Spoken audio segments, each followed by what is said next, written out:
Hey, I'm Alex Radical from Board Game Co., and this is another 2021 list. If you missed the first few in this series already, then you might be wondering why 2021. We're in 2023 now, and we should be focusing on 2022. Or 2023. Looking forward is always better than looking back, but there are 5 videos. I have done 5 videos, or in some random order, there are 5 videos that do or will exist around 2021 titles now that we've had a year to let everything soak in. There's this video, the best 15 games of 2021, with my current ranking of them. They're all here outside the camera's view. Then we have 15 2021 titles that have in some way faded a bit for me, including one on this list, but we're not going to talk about that until that list, or that list went up already.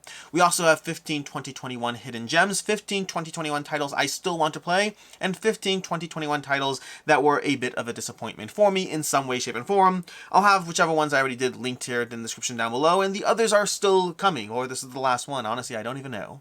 And with that, let's go ahead and jump into it. There will be timestamps down below. You can check this out. And from all these videos, this is the only one where I actually have the games on the table as opposed to, B-roll stuff of images thrown into the camera for your viewing pleasure.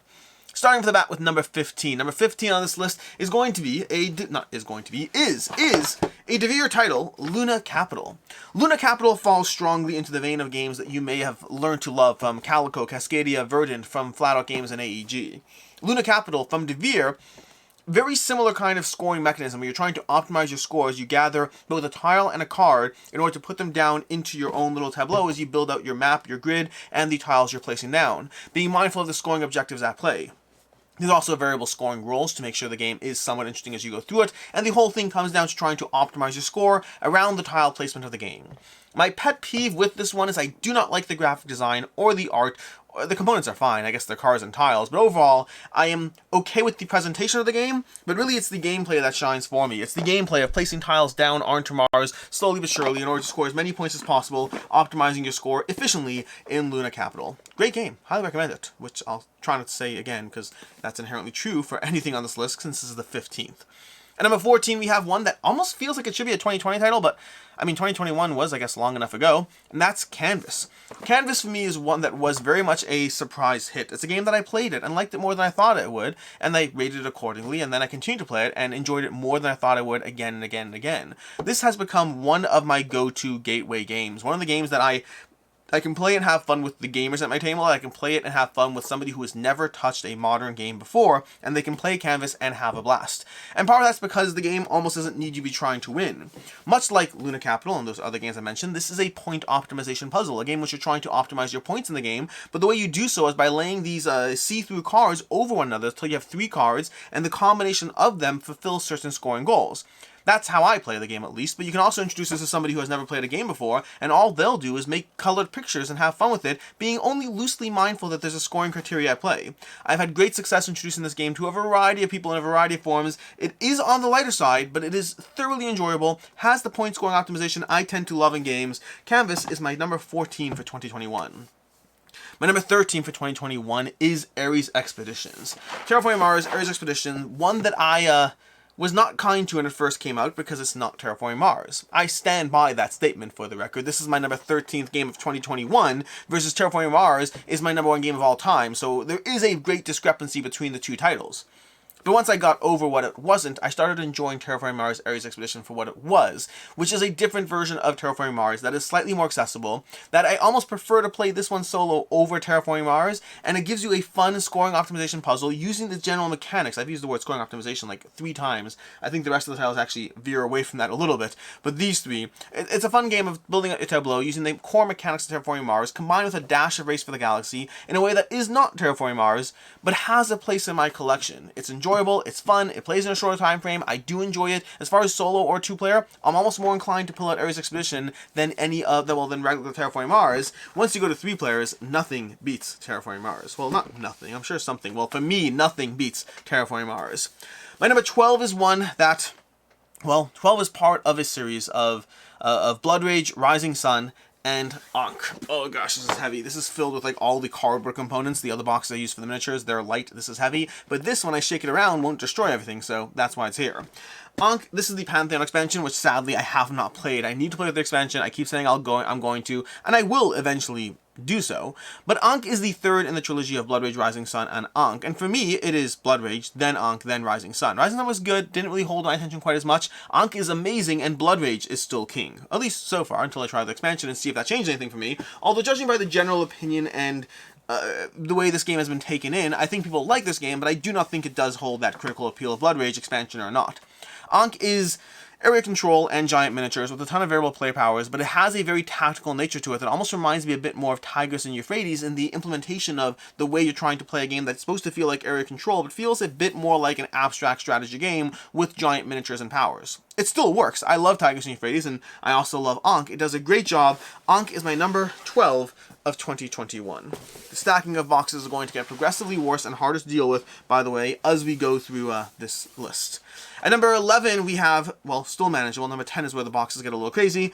I'll have to figure out how to deal with that. But number 11, we have one that is a Euro game that has worked tremendously well for me. This Euro game, specifically from Cranio Creations, is Golem. And Golem is one that, well, first of all, I happen to be more pulled in by the theme of it in general. It's not often you get Jewish-themed games that are actually good. There's only a handful of Jewish-themed games out there, to the best of my knowledge, and most of them, frankly, aren't that great.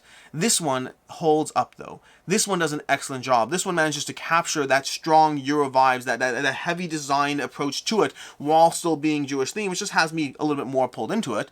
But the game itself is what pulls me in. The involvement of the different pathways you can take, the way you can build up your golems, the way you can build up your spell books effectively, the way you can build up your different engines in the game, and try to combine just enough of them as you race up different tracks, manage different aspects across only 4 rounds of play, 12 different actions, but the amount you manage to do in those 12 actions, the game feels like the perfect length. The game feels like it gives you just enough time to get everything you need done. Well, not everything you need. You'll never actually get everything you need done, but to get enough done that it is satisfying, it is rewarding, and it is Golem.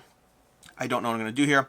You're going to have to give me a bit of a second here while I try not to have a hernia as I grab my number 10 of 2021, which is Assassin's Creed. Now, this would be higher. This would be higher if not for the fact that it is a campaign game, and as a campaign game, I find myself having that constant torn upness of loving this game, of thinking it's absolutely incredible, while also having not played it in, well, nearly a year. I play this game a lot. I've played, like, I don't know, 15, 18 games, something like that, of this so far, but it was in 2 sessions primarily. Not 2 single days, but, like, it was, like, set up, played it for, like, a week straight, and then kind of put it away, and then came back to it, like, a month later and played more through it, and since then I haven't picked it up because I have that homework assignment of trying to figure out what I was doing, where I was at, how the game plays. It has that aspect. As a campaign game, it is more of a commitment. If it were not a campaign game, and if it had that same punch, this would be higher for me. Not to say I can't rate campaign games higher. There's even one on this list that's higher than this, but it has that trade-off aspect at play. I think Assassin's Creed from Triton Noir, it gives you a very similar version of V-Sabotage, their original game called V-Commandos, then renamed V-Sabotage, and it gives it to you in a game that I think is better, a better theme, better miniatures, better production, better gameplay, but it is campaign, so that's the trade-off. But I do love it. This is Assassin's Creed. I don't even know if I'm supposed to keep it on the table at this point, because otherwise things won't fit, but for right now it'll stay here as we dive into the next one, which is The Great Wall. The Great Wall from Awakened Realms is a surprise hit for me, because this is my favorite Awakened Realms title. I'm 90% sure it's higher than Nemesis for me. It's arguably, Lords of Ragnarok is a tough one.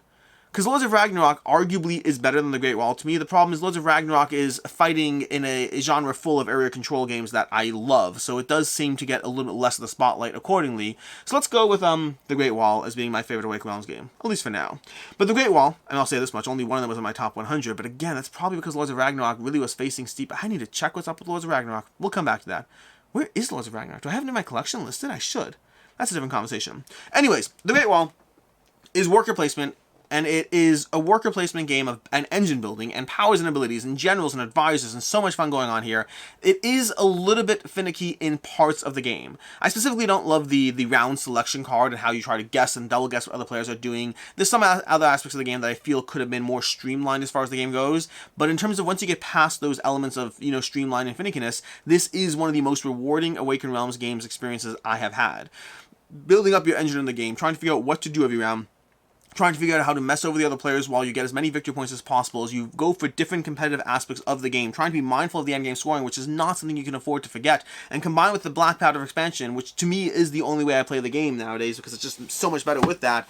The Great Wall is just absolutely fantastic, a great game, highly recommend it from Awakened Realms. It's expensive, it's not cheap, so you have to be mindful of that, but if you're willing to pay the price, I think it's worth the experience. At my number 8, we have Welcome to the Moon. This is much cheaper, much more affordable. This is Welcome to the Moon, the newest iteration of Welcome to. We had Welcome to, we had Welcome to Las Vegas, and now we have Welcome to the Moon. This giving you specifically 8 different maps in the game. There's going to be 8 different boards, 8 different puzzles, all using the same core mechanic of flipping over those cards you may be used to in Welcome to. This is a flip and write game. You'll be flipping over sets of cards and then choosing where to write those combinations, how to score for the points you need in the game as you try to go for, well, that point optimization engine thing I mentioned earlier in this video. This one gives you 8 different maps, which is part of the appeal. For roughly $40, only slightly more than Welcome to, it gives you 8 different maps in there. And I guarantee you, you will not like all of them. But I equally guarantee you that if you've liked Welcome to, you will like at least one of these. Probably anywhere between 2 to 5 of these maps will be somewhere in your range as far as what you prefer to play.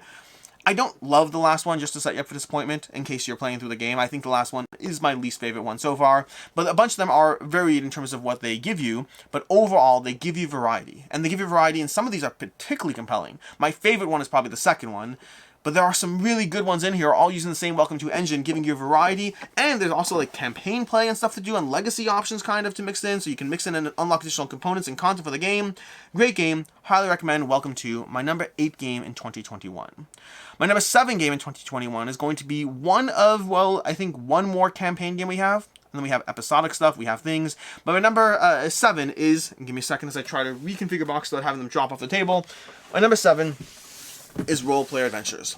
Roleplay Adventures is my number 7 highest game in 2021. This one, I only played it in 2022, but again, that's the whole point over here. There are so many titles you miss out on as the year goes by, and it's so easy to give a 2021 list or a 2022 list and then want to re-explore and re-examine that as as things change, as you play games you never had the opportunity to. And Roleplay Adventures is one I only dove into in 2022, but I've thoroughly enjoyed my journey into it.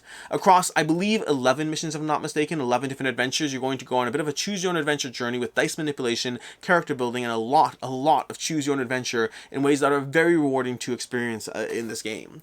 I think it's incredible. I've already played part of the expansion, the prototype that was on Kickstarter, and enjoyed that as well. Only 2 missions there out of like 7 or something like that.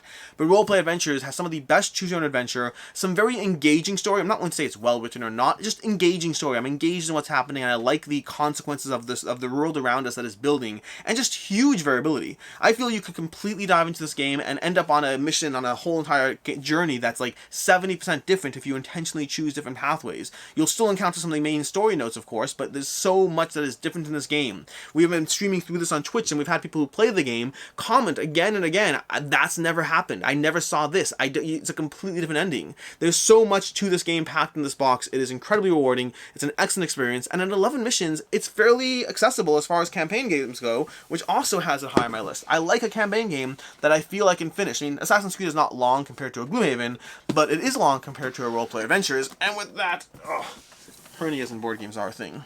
And with that, we're going to move to my number 6, which is the smallest box on this list, going from the second biggest, not the biggest, to the smallest box on my list. My number 6 is Radlands. Now, granted, there's a collector's edition of this box, but even that is still reasonably sized compared to some of the things here. Radlands from Roxy Games was my number 6 highest rated game from 2021. This small box, little MTG light kind of game. I mean, just MTG from the sense of like it's a collectible card. It's not collectible. It's a card game that gives you MTG vibes. Also, my cards are falling out, and I feel the need to fix those right now. I actually have not sleeved these cards because the cards have a material and this and that. I probably should still sleeve the cards. I like sleeving cards. This has vibrant art and a great, simple, accessible gameplay with strong hand management aspects, hand management strategy to the game as you figure out what to play, when to play it, being mindful of the fact that you're drawing from the same deck as your opponent. You have unique bases to keep you started off. You're going to be drafting those bases as the game begins. There's so much of a fun little game here that plays in like 25 minutes, 30 minutes. What does the box say? The box says 20 to 40 minutes. My 20 to 35 is not bad at all. Plays quickly, very rewarding, small box, travels easily. Radlands just hits it on all counts for me, which brings me to my number 5, which is the roll and write that is the highest rated on this list. In fact, possibly my highest roll and write of all time, and that's specifically Hadrian's Wall. And yes, it's not a roll and write, it's a flip and write. I'll grant you that. Hadrian's Wall is the best flip and write game I have played, period, ever done. I'm pretty sure of that. I think it's the highest one in my top 100, although I'll have to double check that to see. But Hadrian's Wall, from Garpol Games, from Renegade Games, is incredible, giving you 2 giant sheets with such a degree of interweaving mechanisms. And yes, I've played Twilight Inscription. This ranks higher for me because Twilight Inscription, as good as it is, doesn't feel as intricately well designed as Hadrian's Wall. Twilight Inscription almost feels like the Ameritrash of big, heavy, amazing roll and writes, and this feels like the Euro masterpiece of heavy roll and writes, and it's so good. The one critique I have is that some of the aspects of the game are repetitive game to game because you kind of have to build out enough of a similar engine, so there's some degree of overlap as you build out these 2 giant sheets. You're gonna have giant sheets of pads that you're trying to fill out boxes and just earn more and get a little more stone production and get a little more of that production every single round across 8-ish rounds? I can't remember the exact number of rounds, but whatever number of rounds there are, you're trying to build out your empire. And there's so much intricacy. This is the kind of game where you have to tell people, just play it. Don't worry about everything. You're not going to remember everything. I'll teach you all the stuff. I'll teach you all the ways you can do stuff, but don't. Just do things. Just do things and move forward. Do things and move forward. And in case you need a little help with that, casting up to the players who, know what to do and move forward, there is a solo campaign game as well you can play through, which will give you incentive and reasons to try different strategies as you go through this. My number 5 is Hadrian's Wall. And my number 4 is the last campaign game on this list. My number 4 specifically is, ignore the falling boxes, is Wild Assent. Wild Assent is my number 4 over here, giving you another campaign game playable in roughly 10 adventures, not roughly, exactly 10 adventures as you go through this game. It's going to have an encampment phase. It's going to have you and your hunters, your seekers, going through the wilds, trying to capture and kill creatures. I thoroughly enjoy this skirmish game. It also gives you a head-to-head mode where you can play in an arena mode. I've never played that. I've only ever played this as a cooperative experience in which you are controlling seekers together with other players. Generally, I've played most of my games as solo, but I've also played it at 2 and at 3. At 2, I like it. At 3, not so much. So 1 and 2 players for me is the sweet spot for Wild Assent, but it's one of my favorite campaign games. It's an absolutely delightful experience. I highly recommend it. I will give the caveat and disclaimer I think is worth giving, that Wild Assent isn't rated as highly as I would like it to be by, well, I don't care if I know personally, but it's rated well on Board Game Geek, but there are a lot of issues with rules and things, which is why if you are interested in this game, it might be worth looking into Levon Rising, which is their newer version of it that will eventually be coming out with a revised rulebook, some changes and stuff, other things, building off the Wild Assent core system. But overall, love the game, great skirmish game, great cooperative adventure, lots of building up your characters, and there's tons of variety in the characters as far as going through it, and Levon Rising only builds on that with more story mode, more choose your own adventure, and more intricate ways to dive into the experience, all of which are very rewarding. That's my number 4, Wild Assent. My number 3, which ingloriously fell into the table, is Cascadia. I mentioned Luna Capital earlier in this video, and I do love Luna Capital, but it doesn't remotely compare to Cascadia for me. Cascadia is... it's the best of this genre of game for me. That point scoring optimization, this one is the best of that genre for me. There's a bunch that I like, a bunch from both previous years, from future years. We have Acropolis from 2022, a great game that I highly recommend, but Cascadia beats it for me because Cascadia has higher variability. Also, Acropolis is not on this list because 2021 versus 2022. But Cascadia has higher variability in the way the game will play out. A ton of enjoyable stuff to go through as you ultimately draft cards. What I will note, and this is not a 2021 title either, but in terms of solo modes, Calico, to me, has the best solo mode from all of these games, versus Cascadia has the best multiplayer mode from these games, but they are all rewarding in different ways. I like very much what Cascadia is doing as far as the way you're going to be drafting a habitat tile and a creature tile and trying to put them down and build out a map, trying to plan out how you're going to take advantage of the 5 different scoring cards and the way they all mesh together to give you a scoring optimization puzzle, which I'm saying again today, and that's Cascadia, which will go over here because there's still space. My number 2 on this list arguably should be number 1. And this one I wrestled with a lot. I wrestled with which one I like more, and I know that I like 2 more than 1. I do, for the record. So number 2 over here, that I'm giving you as number 2, I like it more than number 1, and I think I have more fun when I play 2. But I also know that 1 for me is easier to table, and that was enough of a difference that I put my number 1 as 1, and I put my number 2 as 2, but I am conflicted, and I'm having second thoughts, but that aside, second thoughts or not, I'm still going to move forward with it. My number 2 is... Unsettled. Unsettled is my number 2 highest game of 2021. This coming to you from Orange Nebula, bringing you their second title for me that has received a 5 out of 5. Vindication and this are their only 2 titles, and the only 2 that have been, well, both of them have been 5 out of 5s. Unsettled builds upon the point scoring optimization concept within Vindication, the way you can combine different elements to get what you need done, and the way you try to find tons of different abilities and just find that best way to do everything in the game. The core difference being that Unsettled is a cooperative experience, or solo for that matter, and you're going to be engaging on different planets trying to apply provide that optimization puzzle to different planets with different rules that will completely change up the scenarios for you in different ways. It has that appeal of Vindication with a degree of planet variability, a lot of humor baked into it, and it's such a ridiculously fun experience. It is a table hog, and every time you dive into a new planet, there's a bit more of a rules process to take on, which is why it is one that I don't table as much as I would like to, but when I do table it, it is just so good. Unsettled is amazing. Again, I'm saying this right now, I like it more than 1. When I table this, the high I get from tabling 1 versus 2, 2 is better for me. Marginally, but it's better. But 1, my number 1, is easier to table, and my number 1 is, give me a second here, is Mind Management. Mind Management from Off the Page Games is my number 1 over here because of the fact that it's just so good. It plays in like half an hour, and it plays against very old player counts all work with this. This works as a 2-player game, it works great as a 3-player game, it works great as a 4-player game, and it also, 4 is pushing it a bit because of the way you control characters, but it still works as a 4-player game. 5 is already where I'm starting to just have too many people at the table, but it is what it is. And it even has a solo mode, although to be very fair, I like the solo mode, but it would not be ranked number 1 based on the solo mode. To me, it's ranked number 1 based on the interaction between 2 people trying to outwit each other, and between the shift system they have in play to keep it variable. You see, this is a hidden movement game. It's a hidden movement puzzle in which you have one player who's trying to stay hidden, another player who's trying to capture the other player, and you're trying to move around the board, both players having just enough tools at their disposal that everyone feels like they are going to win. Well, at first, when you're trying to track the hidden player, you feel like you're going to lose horribly, but as the game slowly moves forward, you start finding clues, start tracking them down. By the time you get to the end, it feels like a cat and mouse game where it's anyone's game, and it often is anyone's game.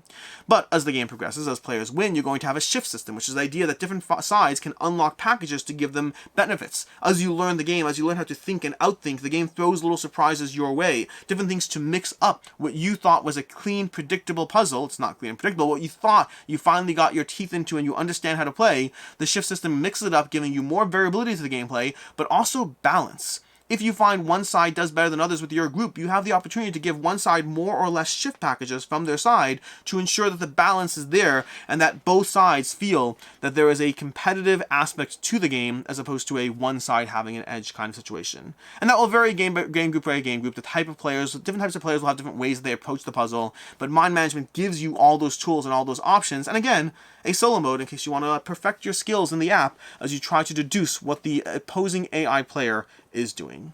And these are my top 15 games from 2021. These are my top 15 games. I did briefly, a long time ago, I did a 2021 ranking hidden inside one of my weekend reviews. Mind Management won then, but I've played a lot more since then. Some things have settled out of them, some things have settled up.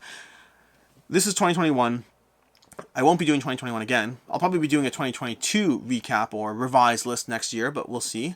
In any case, make sure to check out the other lists. There's 4 more lists in the 2021 recap series, as well as, of course, all the 2022 things, including the top 100, including the best games of 2022, including games we missed in 2022. There's so many list videos out there to help you find whatever game you're most interested in finding. Until next time, I'm Alex Radcliffe from Board Game Co. Hope you enjoyed this video, and as always, I hope you have a good one.